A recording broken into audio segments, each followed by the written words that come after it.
فوج کیونکہ نیوٹرل بن کے کھڑی ہو گئی، اور یہاں بھی فوج شروع میں نیوٹرل رہی، اور اب فوج نے نیپال میں اپنا پورا اقتدار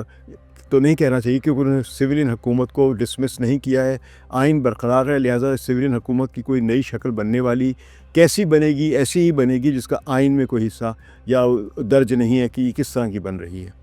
تو نیپال کا یہ منظر جو دنیا میں ایک الگ نہیں ہے، دراصل یہ ایک پیٹرن کی عکاسی کرتا ہے جو حالیہ سالوں میں جنوبی اور مشرقی ایشیا کو ہلا چکا ہوا ہے۔ صرف ایک سال پہلے ہی 2024 کی گرمیوں میں بنگلہ دیش میں بھی بڑے پیمانے پر مظاہرے ہوئے تھے، طلباء اور نوجوان کارکن سڑکوں پر نکل آئے تھے۔ کرپشن، خاندانی سیاست اور دبائی ہوئی جمہوریت کے یعنی جو ڈیموکریسی کو، جو سسٹم کو کرش کیا ہوا تھا حسینہ واجد نے، اس کے خلاف غصہ لوگوں میں آیا اور وہ کھڑے ہو گئے اور فوج نیوٹرل ہو گئی۔ تو لہٰذا یعنی فوج اس لیے بھی نیوٹرل ہوئی تو اس نے دیکھا کہ پولیس کے کنٹرول میں کچھ نہیں آ رہا تھا، پولیس کو 150 کے قریب لوگوں کو ہلاک کر چکی ہوئی تھی، وہ جو ہنگامے ہو رہے تھے وہاں پہ، تو اس میں فوج نے نیوٹرل رہ کے اپنی ایک کریڈیبلٹی ریسٹور کر لی، اور جب ایک تبدیلی کا عمل آیا تو فوج نے فیسیلیٹیٹ کیا اس تبدیلی کو، اور یہی وجہ کہ وہاں پہ جو فوج کے سربراہ جو اس وقت تھے وہ آج بھی وہی برقرار ہیں۔ حکومت بدل گئی ہوئی ہے، محمد یونس جو کہ وہاں پہ ایک نوبل لاریٹ ہیں اور ایک این جی او کے لیے کام کرتے رہے، اور ظاہر ان کے این جی او ریلیٹڈ جو بھی دنیا بھر میں ایک گروپ ہے ان سے ان کے رابطے ہیں، وہ اس وقت ایک غیر آئینی طریقے سے، یعنی آئین میں گنجائش نہیں ہے، وہ وہاں کے ایک چیف ایڈوائزر کے طور پر وزیر اعظم والا کردار ادا کر رہے ہیں، اور وزیر اعظم کا ٹائٹل انہوں نے اس لیے نہیں لیا ہے کہ وزیر اعظم کا عہدہ وہ سنبھال ہی نہیں سکتے جب تک کہ الیکشن کے ذریعے الیکٹ نہ ہو جائے، تو اس لیے انہوں نے بڑا اچھا ایک طریقہ نکالا ہے وہاں کے غیر آئینی نظام نے بنگلہ دیش کی، کہ انہوں نے محمد یونس صاحب کو چیف ایڈوائزر مقرر کر دیا ہوا ہے، اور وہ تمام وہی کام کر رہے ہیں جو ان نوجوان جنہوں نے ہنگامے کیے تھے ان کے مشورے سے فوج کروا رہی ہے۔ تو وہاں پہ حکومت جو ہے بڑی فریجائل قسم کی ہے جب تک کہ نئے الیکشن نہیں ہو جاتے، اور نئے الیکشنز کا وقت اگر آئینی طور پہ دیکھا جائے تو وہ تو گزر چکا ہوا ہے، 90 دنوں میں وہاں بھی اسی طرح کا ہے، اور بلکہ 45 دنوں میں، تو لیکن اب سنا یہ گیا ہے کہ اپریل 2026 میں جا کے الیکشنز ہوں گے، دیکھتے ہیں کیا نتیجہ نکلتا ہے۔ ایسی ہی چیز نیپال میں بھی ہوئی ہے، یہ جو گزشتہ روز جو سارا کچھ نیپال میں ہوا ہے، اگر ہم ادھر چڑھیں تو وہاں پہ جو بھی مناظر آپ نے دیکھے ہیں، لوٹ مار پیٹ وزیروں کے اور اقتدار پولیس کے افسران کے اور ایڈمنسٹریشن کے، اور جس طرح وزیر خزانہ کو اور دوسرے وزراء کو مارا پیٹا گیا، وزیر داخلہ کو مارا پیٹا گیا، ان کی کچھ ایک کی بیویوں کو مارا گیا ہے، کپڑے اتار دیے گئے ہیں، اور عمارتوں سمجھے کہ وہاں پہ اس نیپال میں یا کٹمنڈو میں کوئی ایک بڑی عمارت ہے جو بچ گئی ہوئی ہے، پارلیمنٹ جل گئی ہوئی، وزیر اعظم ہاؤس جل گیا، وزراء کے گھر لوٹ مار کر لی گئی ہے، وہاں پہ ہائی کورٹ تک بھی، سپریم کورٹ تک بھی جل چکی ہوئی ہے، تو جس نے فوج کے سرکاری کردار کو بڑھا دیا، یعنی اس لا لیس میں جب کوئی بھی سیکیورٹی ادارہ کام نہیں کر رہا ہے تو فوج جو نیوٹرل بن کے بیٹھ گئی تھی وہ اب اس نے آ کے اپنا کردار بڑھا لیا ہے، اور عوام کی ناراضگی کے باوجود جو کہ بہت بڑی ہوئی ہے، خصوصاً اقتصادی نابرابری اور سیاسی کرپشن کی وجہ سے، جو بھی عدم مساوات میں نے آپ سب نے دیکھا ہے کہ وہاں پہ کس طرح کے الزامات لگے، 20% سے زائد بے روزگاری تھی، بے انتہا غربت تھی، بے انتہا مہنگائی تھی، اور کوئی نظام ایسا نہیں چل رہا تھا جس میں لوگ اپنے آپ کو سمجھے کہ وہ بہتری تھے۔ تو جو وہاں پہ سمجھے جو ایک پروگریسو حکومت یا لیفٹ کی حکومت یا لبرل حکومت جو سمجھی جاتی تھی، وہ بہت ہی زیادہ غیر مقبول ہو چکی تھی۔ تو اب وہاں پہ اگر ہم دیکھیں تو بڑی خطرناک چیز یہ آ رہی ہے کہ وہاں پہ ایسے لوگ آ رہے ہیں جو بظاہر ایک این جی او سے وابستہ نظر آتے ہیں، لیکن ان کی جو نظریاتی اساس جو ہے وہ ایکسٹریمزم ہے، یعنی رائٹسٹ قسم کے ہندو ہیں، وہ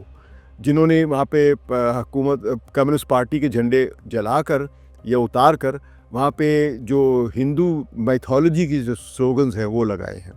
تو یہ ایک بڑی عجیب تبدیلی ہے، ایک ایسا ملک جس میں ابھی 10 سال پہلے ہی ایک کمیونسٹ پارٹی کی قیادت میں ایک لبرل اینڈ ڈیموکریٹک چینج آئی تھی، وہاں پہ اب ہندو انتہا پسندی بڑھتی ہوئی نظر آ رہی ہے۔ ابھی ہم دیکھتے ہیں کیا شکل لیتی ہے، بعد میں پتہ چلے گا، لیکن میں ذرا موازنہ کر رہا تھا اب بنگلہ دیش اور نیپال کا، چلیے اس سے کرتے جکارتا میں، جہاں پہ انڈونیشیا میں ہزاروں لوگ نکل آئے، خواتین جو تھی وہ جھاڑو اٹھا کر مارچ کر رہی تھیں، تو یہ ایک علامت کے طور پہ کہ ہم اس جھاڑو کے ذریعے کرپشن کو صاف کریں گے۔ ان کی تصاویر اور ویڈیوز فوراً ٹک ٹاک اور انسٹاگرام پر وائرل ہو گئی ہیں،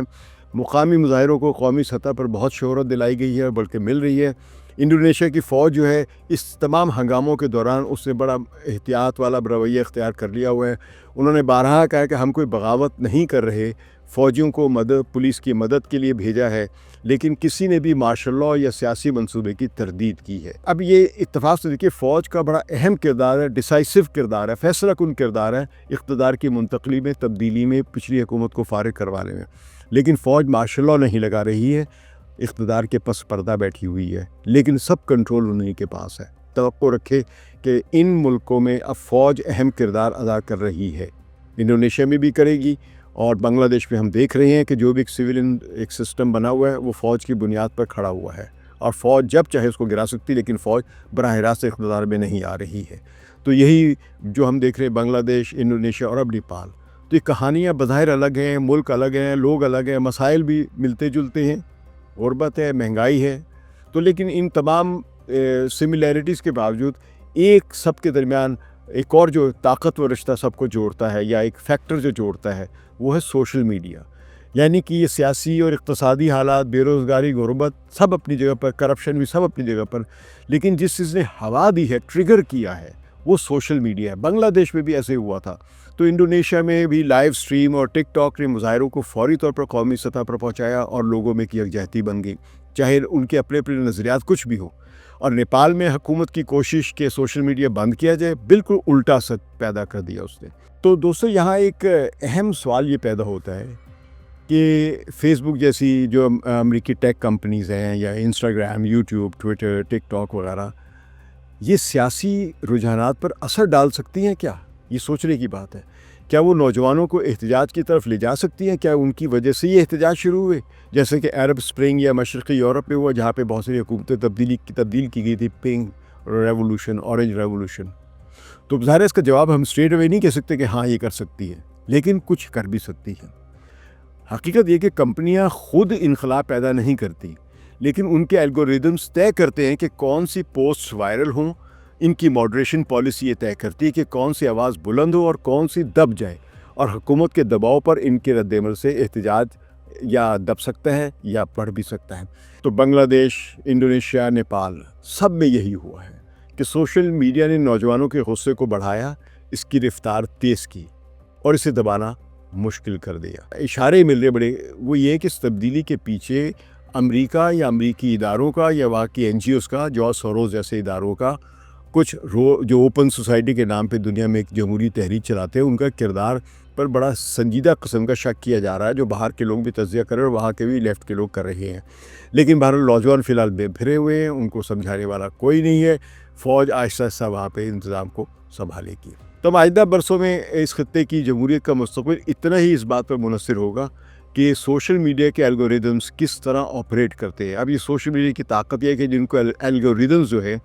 وہ کس ویڈیو کو، کس میسج کو، کس ہیش ٹیگ کو اٹھاتے ہیں اور کس کو کرش کر دیتے ہیں یا کس کو سائیڈ لائن کر دیتے ہیں. یہ ویڈیو، یہ تجزیہ آپ کو کیسے لگا؟ اس پہ اپنے کامنٹ سے لائک کریں اور دوستوں سے شیئر ضرور کریں. شکریہ. خدا حافظ.